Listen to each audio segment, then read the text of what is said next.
Hello, welcome to another edition of the Pace Report. I'm Brian Pace, reporting live here at the Jazz Standard here in New York City. This week here at the Jazz Standard, composer, pianist, and educator Fred Hersch is taking part in his 11th annual Dual Invitation Series. And this week's special guests include the likes of Miss Kate McGarry, Esperanza Spalding, Miguel Zenon, as well as his orchestra. This year has been a very pivotal year in his career in that, one, he was just awarded the 2018 Jazz Journalist Awards Pianist of the Year, as well as the JJA gave him just Jazz Book of the Year, which is his autobiography, Good Things Happen Slowly, A Life in and Out of Jazz, which really chronicles his life and his beginnings growing up in Cincinnati, as well as his learning, his testing ground at Bradley's, as well as him dealing with AIDS, as well as fighting AIDS and getting back on his feet again, as well as him becoming a teacher and keeping the legacy of jazz and the rich tradition moving on.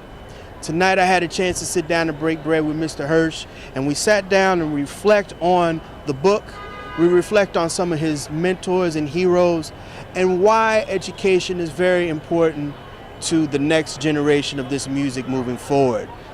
So sit back, relax, and enjoy highlights of Mr. Fred Hersch and his Dual Invitation Series live here at the Jazz Standard, here on the Pace Report, reporting live here in New York City.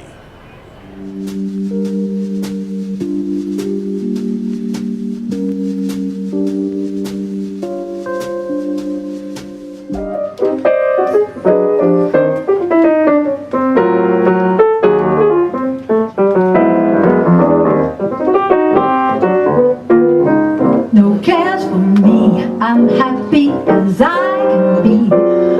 I've learned to love and to live, never may care. No blues or woes, whatever comes later goes. That's how I take and I give, devil may care. When the day is through, I suffer no regrets. I know that he who frets loses the night, but only a fool dreams he can hold back the dawn. He who is wise never tries to revise what's past and gone. So live life today, let come tomorrow what may. Don't even stop for a sigh. It doesn't help when you cry, that's why I live and I'll die. Devil, devil, devil, devil may care. No cares for me, no cares for me. I live to love and live, and devil may care. No blues, no woes, what comes goes, goes, goes. I take and I give, devil may care. When the day is through, I suffer no regrets. I know that he who frets loses the night. Only a fool dreams he can hold back the dawn. He who is wise never tries to revise what's past and gone. So live love today, let come tomorrow what may. Don't even stop for a sigh, doesn't help when you cry. That's why I live and I'll die.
Fred, congratulations. I just, this week, I have found out a lot about you.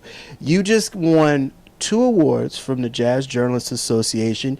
You got Pianist of the Year, as well as you got Jazz Book of the Year for your autobiography, Good Things Happen Slowly, A Life in and Out of Jazz. And now you're doing a week of you and your duo and your orchestra. And we forgot you got 2 Grammy nods this year. How are you feeling right about now, musically and spiritually? Well, it's been an amazing year. Putting out the book in the fall. We did my Leaves of Grass piece, actually with Kate McGarry and Kurt Elling at Jazz at Lincoln Center to open their season. I've put out a solo album in the fall, a new trio album this week, a duo album with Anat Cohen a few weeks ago. The great clarinetist who played with me last night. And then this is my 11th year of doing this invitation series at the Standard, and I have the best job in New York. I get to play with a different wonderful musician every night, and it's become kind of an institution. Every May we get to do this. So I'm a pretty happy camper. I mean, I'm looking at my calendar and I'm liking what I'm seeing and feeling physically great and just ready to rock and roll. Fred, why did you decide now was the time to release your book? Because prior to this, you had a documentary that was released on your life also. It's funny. In Japanese culture, when you turn 60, they say you're reborn. And when I was about 57 or 8, I did a really big extended interview with the pianist Ethan Iverson, who used to be with the Bad Plus. He has a blog called Do the Math. And this was a long, unedited kind of ramble about what it was like being a jazz musician in the late 70s. A lot of it was about my time in the late 70s, where you could walk up to the bar at Bradley's and say hello to Art Blakey or Tommy Flanagan, or get to play with the legends that I got to play with. And so many people commented on that interview. They said, wow, you really should write a book. I mean, you kind of spanned a couple of eras. You came up before jazz education was a big thing, before institutions like Lincoln Center were presenting jazz, when it was mainly club music, where you learned from older players on the bandstand. It wasn't so much of a school thing.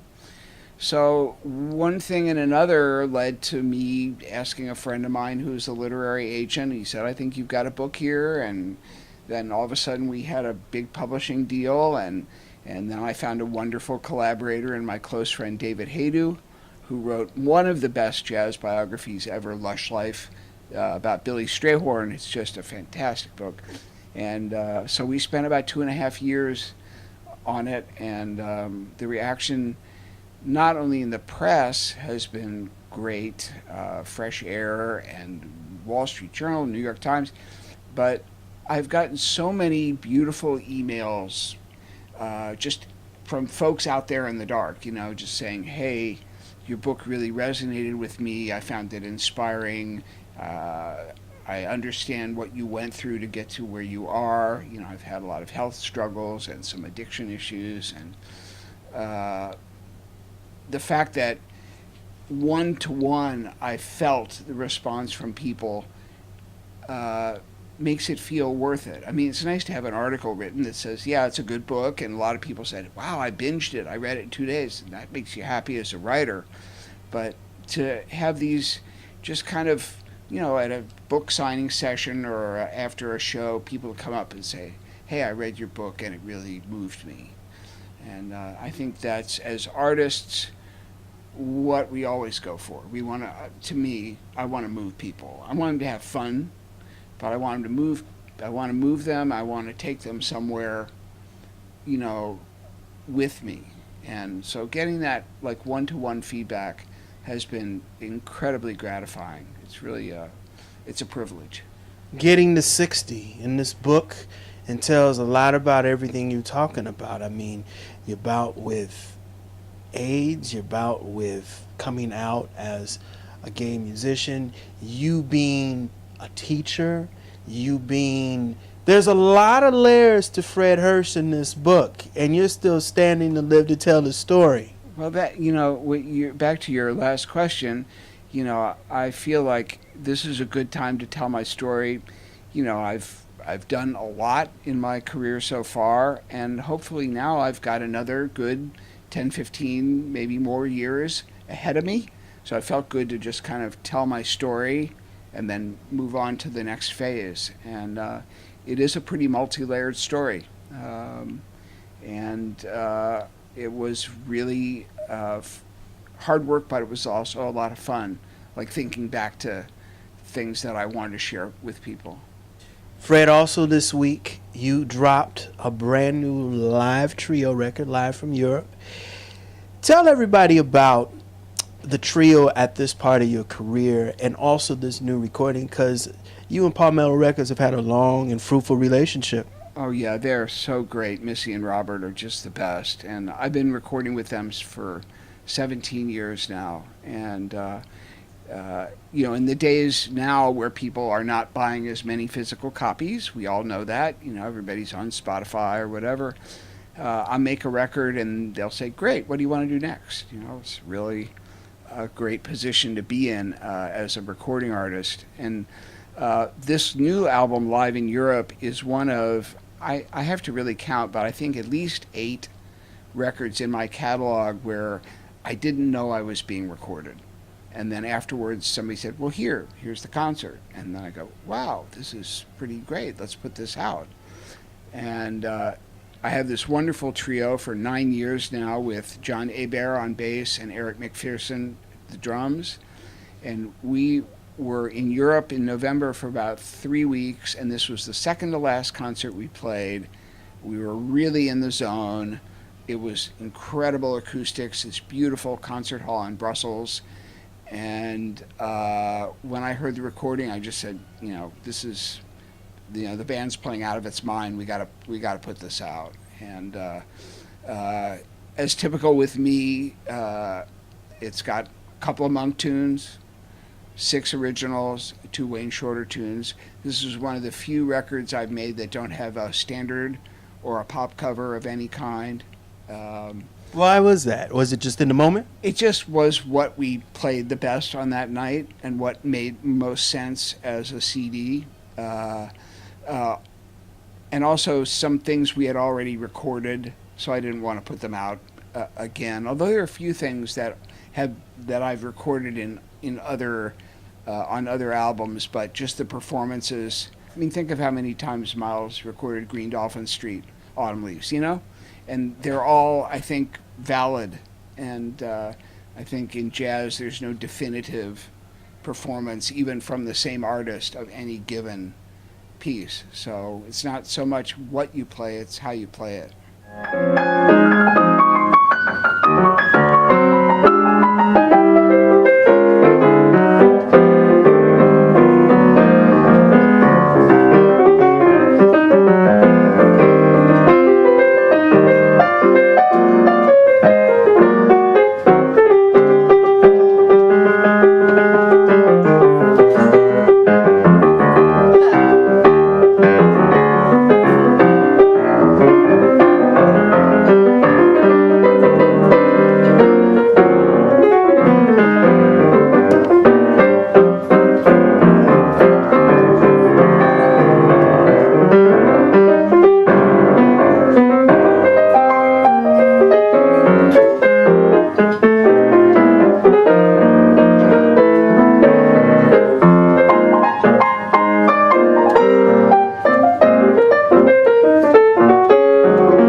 But he who frets loses the night, and only a fool dreams he can hold back the dawn.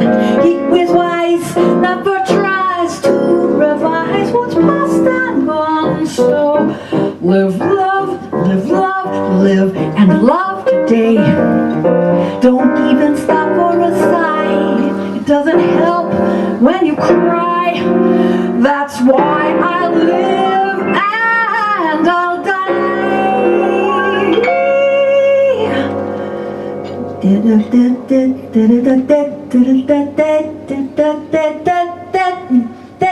Devil me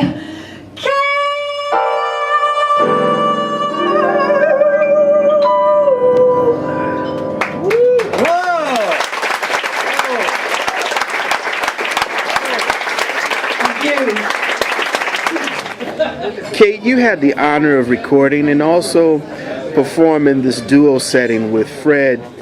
What is it like playing with Fred, and is he more of a complete musician when you sing with him, or is he acting more as an accompanist? Because you guys kind of interplay with each other during this whole set. Yeah, I would say it's really like a duo partner. It wouldn't be an accompanist at all. It's really more like he comes and invites me to play with him at the same in the same way that he's coming with everything that he's got. He's saying, "Come with everything you've got, and let's just find out how to find our way together on the songs and make something new from it." So he's very open, and you can feel the expectation that like you should bring something strong. So he's inviting the strongest and the most vulnerable in me. And so it's a great challenge, and it's really fun, and sometimes it's nerve-wracking because it's sort of like being on a tightrope, and it's a lot of different things, and I wouldn't miss it for the world. Kate, it's like you're singing and everything is stripped down, because I'm used to seeing you with a band and you're swinging, but this is really naked. You're up close, and this is as gritty and grimy as it's gonna get. Yeah, it's true. How do you perfect yourself as a vocalist in this type of setting? To me, the vulnerability and the rawness is really what I'm here to do, and so it's not really about perfection as much as opening and being committed to staying open and staying connected to what the lyric means to me and what the story of the song, how it's playing in my life, and to stay in that experience, and just to sort of like let it be a fragrance that comes off, not to send it out or try and do anything too muscular with it, but just to be in it and to stay in it, and wherever that takes me. You grew up about 90 miles from my hometown. Really? Indianapolis. Oh, I used to call that Indianopolis. And Clodumbus. Those were the neighboring towns. You're a Midwesterner like myself, and you coming up, you studied the basics of classical music, and as a musician, when did you get to the point where you knew that there's only so much Brahms and Rachmaninoff that you can practice and play, when you decided to become a jazz musician head on? Well, I always improvised from the very beginning, but my improvisation sounded like classical music because that was the music that I knew. And of course, I grew up I came of age as a listener in the 60s with all the great pop and soul music of that time. And I always loved songs. And so I would listen to whatever album I was listening to, and I would pick up a song and I would kind of play it in my own way. It wasn't jazz, but I wasn't reading it from a fake book. I was picking it up on my own. And then when I really discovered jazz in the nightclubs in Cincinnati, first of all, I was very drawn to the scene. It was so kooky and the kind of people that my parents would not approve of hanging out with, which was very big inducement to a 17, 18-year-old. And I felt like I could be accepted as a young player who was talented and ambitious. And the older players, and there were some really fine players in Cincinnati, they were great to me. A little tough love sometimes, but they were very supportive. And there were, frankly, not that many kids that were really wanting to play jazz at that time. It was not like it is now. So I was a little bit of a novelty. And eventually I felt like I was outgrowing the scene in Cincinnati, and did go to the New England Conservatory where the great Jackie Byard was teaching, and he opened my ears and my eyes to the whole range of jazz piano music. I began to play more stride piano and check out more and more different kinds of jazz music. I was also there at a great time with in my class were a number of notable jazz musicians who have all gone on to careers. It was a really special class of people my age. And then moved to New York when I was 21. I mean, graduated a week later I was living around the corner from Bradley's. So I was definitely driven to succeed. I wanted to come to New York and play with the best musicians in the world. Maybe I was a little pushy, but I felt like I belonged, and soon enough my dreams started to come true. You said Jackie Byard. I've interviewed quite a few musicians. Antonio Sacca, he's Italian jazz pianist, studied with him. Jackie was murdered. Yes. And he left some very unique, interesting styles of playing with the music world. In fact, a lot of his music's now being released now. What was it about him that opened up Pandora's box for you to listen, as well as open your approach to technique? Well, he was definitely an eccentric piano player. I mean, he would be in the middle of playing some kind of pseudo out kind of bebop-y lines, and all of a sudden he'd be playing stride, and then he'd be playing big clusters of kind of atonal chords, and he was really an imaginative guy. And I think as such his career suffered a little bit. He wasn't, you can easily identify, somebody of his generation like Tommy Flanagan, or somebody, has a pretty consistent style. Jackie was kind of a rebel, and just played what he heard, and he was fearless. I think that's the thing that I took away from him the most, was just being fearless, just not worrying about what other people think, and just playing what you hear and playing what you feel. And my playing, sometimes I kind of channel him in my playing, but he's nobody that you can imitate. I mean, people can imitate Bill Evans. I mean, you did a tribute record to him. Well, yeah, but that was kind of to shut everybody up, to say that I don't actually sound like Bill Evans. It was not. I mean, there are guys out on the scene that I know are very slavish Bill Evans imitators, and I got put in that box by critics early on, and I think it's not in any way relevant anymore. I mean, this guy here influenced me as much or more at this point, but all due respect to Bill Evans, but those kinds of people, it's a style that you can kind of imitate. But Jackie was just kind of this wild encyclopedia of creativity, and I think it was really freeing, and just being around him, playing two pianos, watching him play. It wasn't so much all the exercises and stuff. I mean, they were helpful, but I think just, he cemented my love for the whole tradition of jazz piano, going back to Earl Hines and Teddy Wilson and, obscure pianists too. He was really one of the greats, I think. I did some research on you.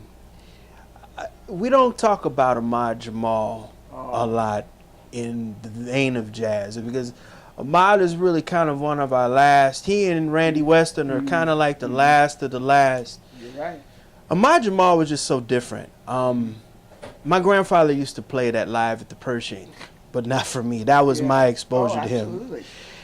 What was it about his technique, and what was it about him that you kind of studied and also kind of set him apart from all the other piano players? Well, I mean, Ahmad Jamal arguably led one of the two greatest trios in the history of jazz. The other would be probably Bill Evans, Scott LaFaro, and Paul Motian, and they were totally different. Ahmad's trio with Israel Crosby and Vernal Fournier was very arranged, super clever, incredibly swinging. But what I learned from Ahmad was how to use the very top of the piano. He had one of the most beautiful touches of any jazz pianist, and sound is a very important ingredient in what I do. I'm not the fastest and loudest cat out there. I have never been, but sound is something that I can work with. And early on, I would just try to imitate the sound that he got, or try to imitate the sound that McCoy Tyner got, or Herbie Hancock got, and not transcribe them, but just try to channel them. And I wore out all those early Ahmad records. And some of the ones with his later trios are great too. The Awakening is just a killing record. Yeah. It's killing. And there's a Live at Montreux that's fantastic. And he's still playing his ass off. I mean, he sounds unbelievable. I think he and Oscar Peterson set the whole epitome. They're diametrically two different type of players, but they put that trio in a very different stratosphere. Yeah, I think, people say, "Oh, what are your favorite pianists?" And I usually say, "Well, pretty much everybody but Oscar Peterson," which is kind of snarky, but really, I've never really been an Oscar devotee. I mean, there was one pianist in Cincinnati, kind of prominent cat, and he was like an Oscar worshiper. And for some reason, I always felt like Oscar was great, but if you hear one album, you don't need to hear the other 150. As an artist, he was not all that interesting. I mean, he kind of did one thing and did it very well, but it was kind of the same. I had the fortune to play with the great bass player Sam Jones the last few years of his life. He died in the early 80s, and Sam was in Cannonball Adderley's band and played with Miles and played with Bill Evans, and he did a 2 or 3 year stint with Oscar Peterson after Ray Brown left, and it was really good money. He said the money was sick, but he said after he quit that, he said, "I'm never going to play stiff music again." He said, it's just my back hurts. He said, and so Oscar, is a little stiff in my, Ahmad, Less is more. Less is more. I mean, Miles claims Ahmad as a huge influence. I mean, he would play a little something and then stop playing it, but you'd hear it keep going. He was like a magician with space. And I think Miles and many people copped a lot from him, but he's not, I think I'm one of the few people who really often cite him as an influence. A lot of people, even in his day, dismissed him as a cocktail pianist, but I think Ahmad is really deep and fantastic.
Miguel, this is a very interesting situation musically between you and Fred, and you guys go back a little bit. Tell me about the first time you became aware of Fred as a musician. Well, I mean, I've been aware of Fred for a very long time. I think ever since my days, early kind of musician days in Puerto Rico, I remember picking up an Art Farmer album that Fred was on and just really being kind of blown away by his playing, and of course, you know, following his music and his development, his career for a very long time. I think this is the third time we've done this duo thing here at the Standard. First time he reached out, I was just, you know, I was really excited. Fred is one of those guys that's kind of like a musician's musician, you know. It's very, very respected in the scene, and to get a call from Fred means a lot to someone like me, a musician like myself. So I'm very excited to make music together, very excited for the opportunity, and just, you know, trying to be in the moment, trying to dig into the music as much as possible. Playing on the band stage with Fred, you guys are kinetically playing like one person. Tell me what you were going through when you're playing on the band stage with Fred. Well, a lot of it is basically, you know, trying to listen as much as possible, trying to react to what's happening around you. Duo situation is very intimate. It's pretty much as intimate as you could get in a musical environment. So, and Fred, he's so, you know, he's so masterful with the instrument and how he reacts to what's around him. He really pushes up, you know, your level to try to kind of match that level of intensity and focus. And just like you said, just try to connect, try to find a sort of like a common language when we play together, and really try to, you know, have fun and relax and have fun. I mean, it's situations like this where everything is kind of exposed. It's easy to kind of get a little too stressed out about it. So I try to just relax, just let it come, and, you know, just let the moment be. Finding your style. That and finding a voice. That could be just a Joni Mitchell or a Common or a Stevie Wonder. But there's Fred Hersch. How did you find your voice on the piano, and what did it take to get where you're at? Well, I think the things that I loved about music when I was a child are the things that I still love about music. I love melody and rhythm. I also love lots of moving voices. Counterpoint. I grew up listening to string quartets, listening to how four voices can be separate and also make almost an orchestra together. Swing is something that I really value. I think early on, like most of us who are trying to find their way, I kind of felt like maybe I was pushing my agenda a little bit too much. There's nothing wrong with that, though.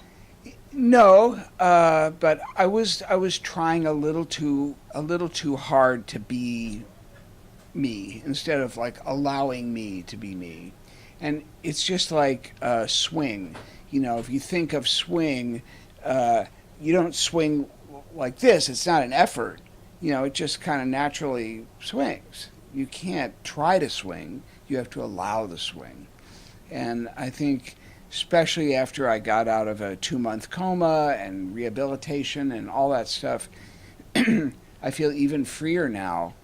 My last solo record, I did a 20-minute freely improvised piece, which is something I do at home, but I have not had the confidence to do it in front of people so much. So I'm still feel like I'm trying to, you know, move it forward and allow all the things that I love and care about to come out in the music, whether it's playing something really simple and beautiful or playing something that's a little more complicated. And I can listen to recordings of me when I was in my early 20s, and I recognize the beginnings of my style. I can hear where it started. Do you cringe sometimes when you listen to those early recordings? I would say there are a couple records I've made that if every copy was destroyed, I would not be upset. You know, they just kind of weren't at the level that I think they should be, even though at the time I thought they were okay. You know, especially now with the record business being kind of what it is or isn't, I feel like every album I put out has to have really a good reason to be. You know, I think this new Trio album shows the band evolving from the last Trio album. I think the last solo album I put out shows evolution from the one before. Otherwise, you know, I'm going to get gigs. People know who I am. I don't have to tour a record, you know, like we did in the old days. I've always also kind of resisted what we used to call in the 80s billboarding an album, you know, with special guests. And I mean, now it doesn't sell any more records anyway, but I'm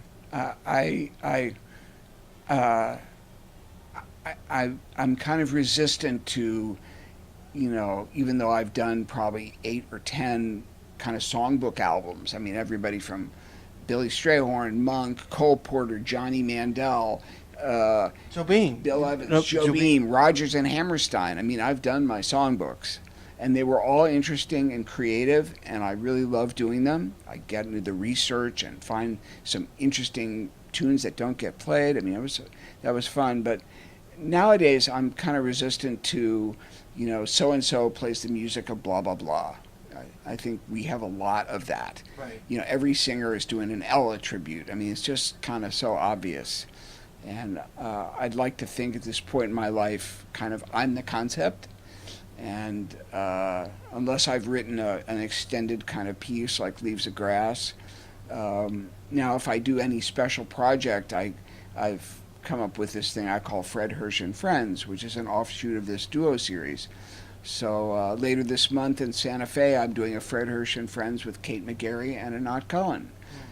I've done them with Chris Potter and Kate. I've done them with Julian Lodge and Anat. And it's a nice way to have an evening that's variety for the audience. It's enough of a concept that a promoter can say, okay, this is not just a concert, this is a happening.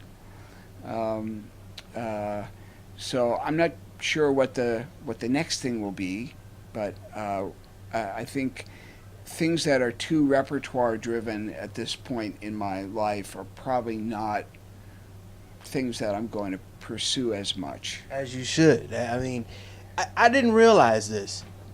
You were 30 years old when you first released your first record. And it's amazing. Now I've got kids who are still in college who have put out their own albums of original music, and they have their own websites, and they do their own business and book their own gigs. But back in my day, you served your apprenticeships, and I was a sideman on Dates with Art Farmer and Joe Henderson and different people, and then finally I felt ready, like, okay, this is what I want to say, and I made my first album. And now there's such a push for young artists to, come. And I think also we've had a bit of a second round of feeding frenzy for young artists. There was the, quote, Young Lions period in the 80s, the post-Wynton Marsalis, where they were looking under every rock for, a kid with a nice hairdo who had some chops, and some of those people are talented and still very vibrant as artists, and some of them it's like, well, where are they now? But I think now with the growth of all these jazz competitions and kids, doing summer jazz camp in high school and in middle school, and the success of people like Joey Alexander, they're looking at super young kids that they can. And I'm not Joey, not to cut you off. Joey is this generation's Harry Connick Jr. Because Harry had some really serious training. I mean, Professor Longhair. Right. That's no right. Walter Booker. Right. I'm noticing, like you're saying now, there is this push for the next new thing. Right, and I mean, my view is that some of those labels and managers, if they really cared about these young artists, they would say, hey, we're going to work with you, but we're going to give you a couple of years to develop before we put you out there. That's what they do a lot of times with classical artists who are prodigies. The classical world is littered with violin and piano prodigies who were great at 14 and where are you now at 24? I mean, it's so true. There are a few that sustain the big careers, but a lot of them, it's like, who's this year's, a talented, young, beautiful female violinist, and they just rotate in and out, right? But I think the sensitive management companies say, hey, we think you really have something. We're going to, put you out in front of the public in a gentle way. We're not going to make a big thing. And I think that serves a young artist better than being, Joey Alexander probably plays twice the number of gigs in a year that I play, and I'm pretty busy. So, everybody wants a piece of this young man, and we'll just have to see where he is in 5-8 years, whether or not this was a good thing for him or not. But I think also I'm aware of some other young players in their early 20s who I think are going to make some impact going forward, and maybe they're learning a bit of a lesson like, hey, there's no rush, get it right, slow down, make sure that you're really deep. Because you had a decade before you really put your first record out. The band stage has always been really the place where you hone your skills. What do you stress now on the educational component? Because you were a professor at Rutgers. It seems like there has to be some kind of sense of the history of it, but also I think putting yourself out there. You become stripped naked when you hear that solo piano record, And as a talent, you kind of have to put yourself out there. I agree. I mean, nobody's going to do it for you. I think there's, these days people have to, be their own advocates. I certainly was. I came to New York and I would bug everybody to sit in, and I believed I deserved to be on the bandstand with Joe Henderson, and I found myself on the bandstand with Joe Henderson because I kind of willed it to happen. I made it happen. But I also knew the value, I think, in retrospect, of waiting a bit. And I think I've worked with some of the bright young pianists. I mean, Sullivan Fortner and Aaron Deal and Dan Tepfer, and a lot of the guys have come through my studio, and it's a great privilege and a challenge to work with a really gifted young pianist, and not just on chops. I mean, on like content, and what do you want to say, and why are you playing that tune, and also to do some career mentoring, from a perspective of somebody who's been doing this for more than 40 years. I can really sometimes be helpful just as they start their careers in like, okay, these are maybe people to avoid, or maybe this is something you might not want to do, or maybe this is something you should put more energy into. So, because people were great to me. I had so many amazing musicians who gave me a chance and gave me a lot of great information, and I feel like I still, less than usual, because I'm not really doing institutional teaching, but in my private studio when I do master classes, I want to try to pass on what I've learned the best that I possibly can. I think it's important, and it's not just about how fast and loud you play. It's like, do you want to be an artist? Okay, if you want to be an artist, this is what it takes. What do you encourage when you get them to play those 88 keys? What's the first thing that you instruct? Well, I want to see how their physical approach is to the instrument. Are they working too hard?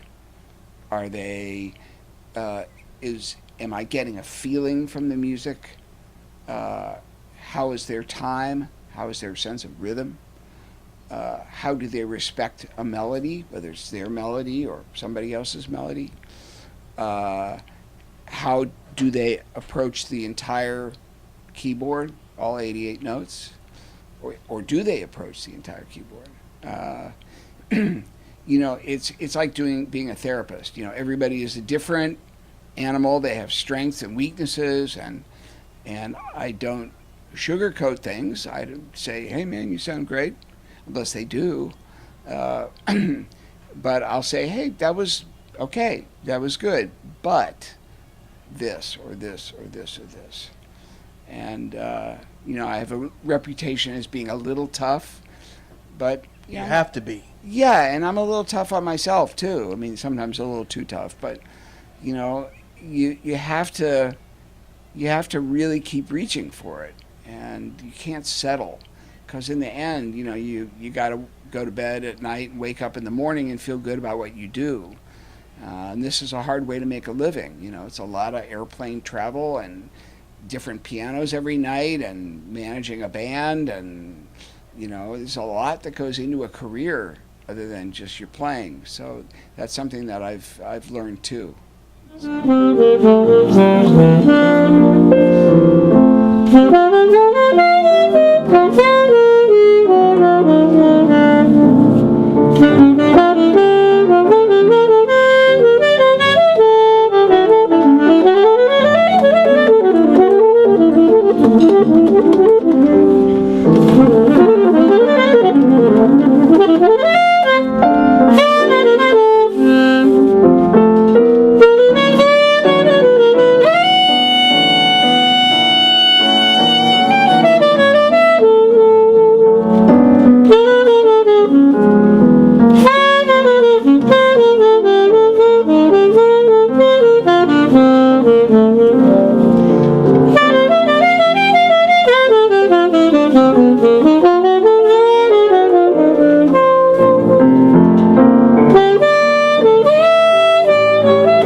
That'll do it again for another edition of the Pace Report, reporting live here at the Jazz Standard here in New York City.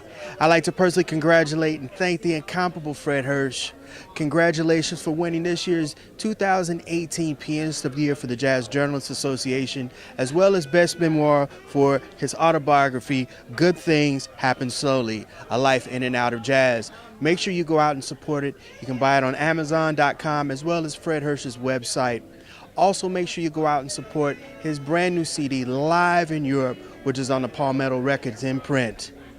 I'd like to personally thank Miss Kate McGarry for her time, as well as the staff and management here at the Jazz Standard for their warm hospitality. As always, please visit my website, www.thepacereport.com, for my weekly column, as well as my past segments. Until next time, remember, if it's in the groove, it'll make you move. Until next time, peace.